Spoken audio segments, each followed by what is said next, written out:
Tennessee's Wild Side, broadcast for nearly 2 decades, was originally created through a vision of the Jackson Foundation. The foundation remains a supportive partner in the mission to educate viewers about wildlife, natural resources, and opportunities for outdoor adventure.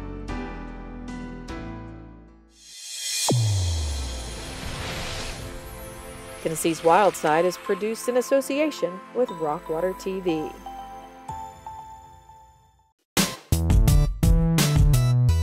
Coming up, we'll see animals native to Tennessee losing their natural homes and how one woman is trying to save them. Then enjoy the beauty of artwork created from the ugliness of trash. Before examining plants that thrive in the barrens. What is it? And joining some kids who are crazy about creepy critters as we explore the wonders of the wild side.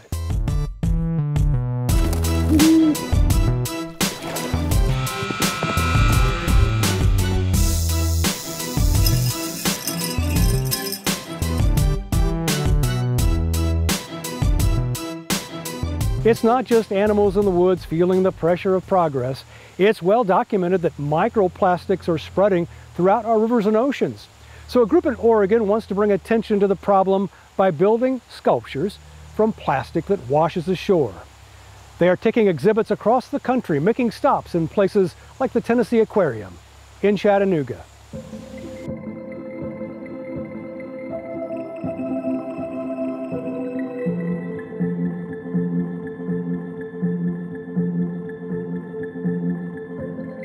I just want to thank the Tennessee Aquarium. Their staff was amazing, probably the best I've ever worked with to help us set all this up.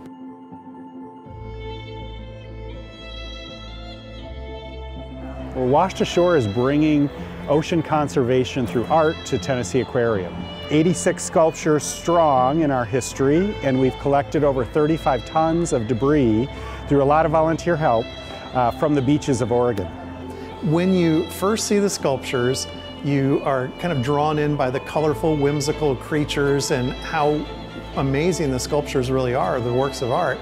And then you start going, oh wow, look, look at that bottle cap, or look at that golf ball, or look at that plastic shark or toy that's part of that. And then you start thinking, how did that get in the ocean? My class is on a field trip and I seen the sharks, and it was cool because it was made out of different scraps of like trash, and they made a shark. The shark, that's Sylvia the shark. That's probably my favorite because it's my very first piece I worked on when I came to Washed Ashore. There's hard hats and lighters and flip-flops, a lot of fishing nets, ropes, all kinds of shoe heels. Plastic shark is on there. There's an army man on there, I believe. So yeah, a little of everything that we use in our everyday life. Castor oil, motor oil, bottles, I noticed all kinds of things, little kids' toys, big pieces of plastic. There's all kinds of things that's thrown in the ocean. I do realize that. Right now it's fun for me to sit back and watch our guests come up and have those same kind of interactions where it's that, oh, look at this, and they're taking pictures and taking those selfies, but then there's that moment of amazement where that light bulb moment where people recognize that this is plastic that was in our life that somehow moved from the land into the water and into the ocean and back on land.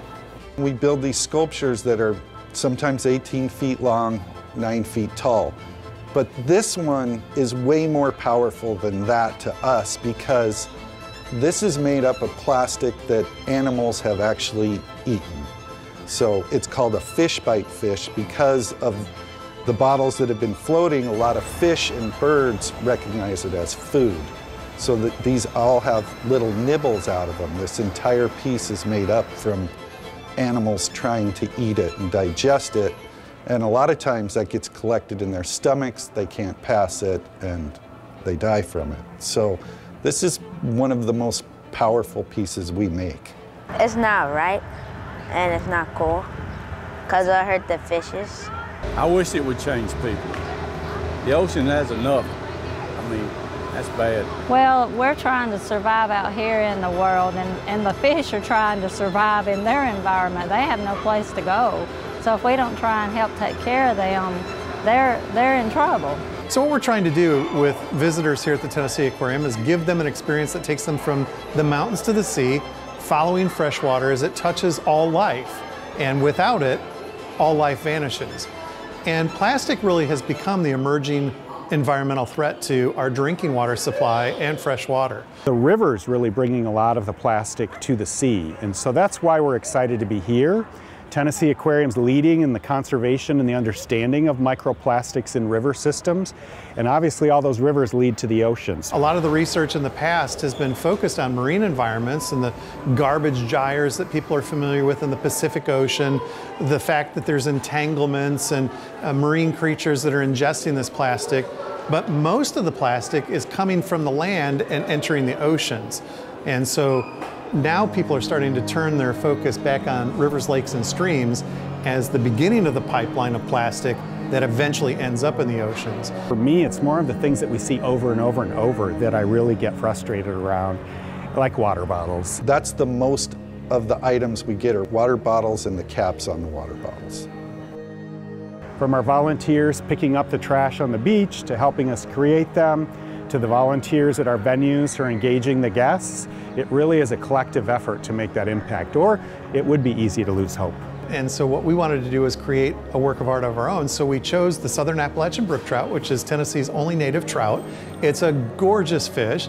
We're working at the Conservation Institute to raise and replenish the populations in the mountains of East Tennessee and North Carolina. Everybody collected plastic at home and brought it in. We sort of did a paint by numbers thing. Our graphic designers sketched it out on a board, they painted it, and then we placed the colored plastic in there and colored the screw heads just like Washed Ashore does to create this mural. And it's a fabulous piece of art, and it will become part of our permanent exhibit path as a gift from the staff to generations who will come and experience the aquarium. And what we want to do is inspire people with this artwork to say, I can recycle more, I can reduce the amount of single-use plastics that I use, I can make a difference.